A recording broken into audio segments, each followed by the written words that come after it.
তুমি মানবতার শত্রু, তুমি দেশের শত্রু।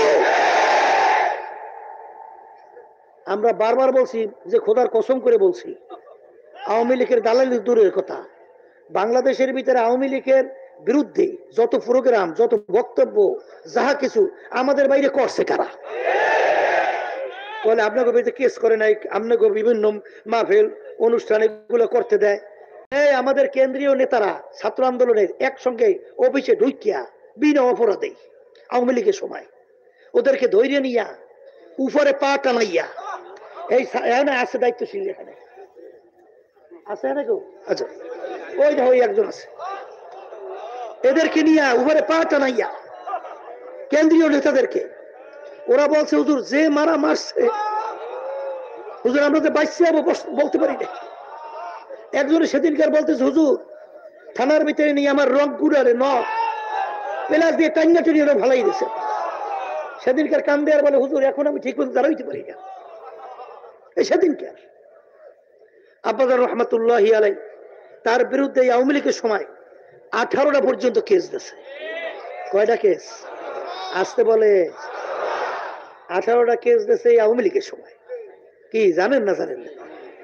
তাইলে যারা বলে আমাদেরকে দালাল, আল্লাহর ফজলে করবে আপনারা যাই না রাখেন, যারা চরমরিতে আসছেন আপনারা কলিজার মধ্যে এই আস্থা রাখেন যে আল্লাহর ফজলে চর্ম নাই, আমরা আল্লাহর ফজলে আল্লাহ এবং আল্লাহর রসুলের দালাল, আর কারো দালাল না। এই আস্থা রাখেন, এই বিশ্বাস রাখেন, আল্লাহর ফজলে করবে। দালাল কইলে ওদের কি আল্লাহ দালাল বলাইবে? এখন তো দেখাও যায়, এখন তো দেখাও যায়। এখন আল্লাহ রাব্বুল আলামিন ওই সিল ওদের লাগাই দিতে কিভাবে এই পিস সিল। যেই কথা বলতে চাইছিলাম, এটা একটা কাঁটাযুক্ত পথ না? সংক্ষেপে বলি, রাত্রে বেশি সময় বেশি, সংক্ষেপে কিছু বলা তো লাগে, আপনারা নাহলে বুঝবেন কেমনে। শোনেন, এই যে এই কিছুদিন আগে 5ই আগস্ট জুলাইয়ের কিছুদিন আগে বিএনপির সঙ্গে আমাদের অনেক খাতিরই না?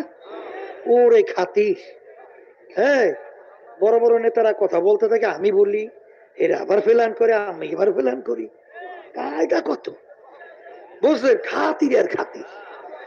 আমাদের অফিসে আছে, আমি আবার টুপি পরাইয়ে দেই, আবার আমার একসঙ্গে নামাজ পড়ে। আমি কইলে নামাজ টামাজ পড়েন তো ঠিক মতো?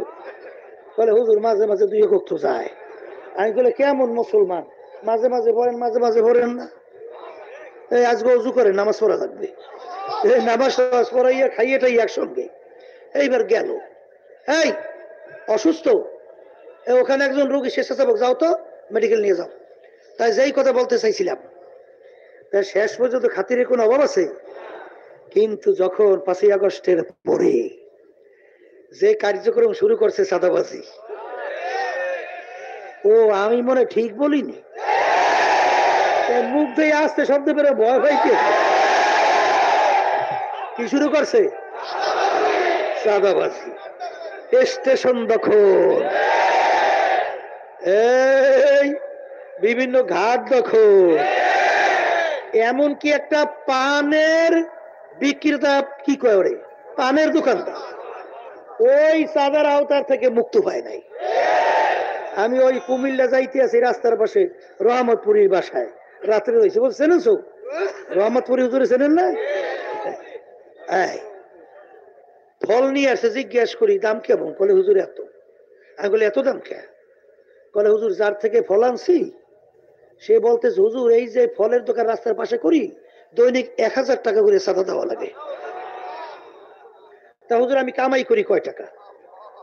এখন আমার এই টাকা তো এই ফলের উপর উঠেই তৈবে, কথা ঠিক না বেঠিক? এখন এইটা কি ন্যায় না অন্যায়? এখন এই অন্যায় দেখার পরে চুপ থাকবো?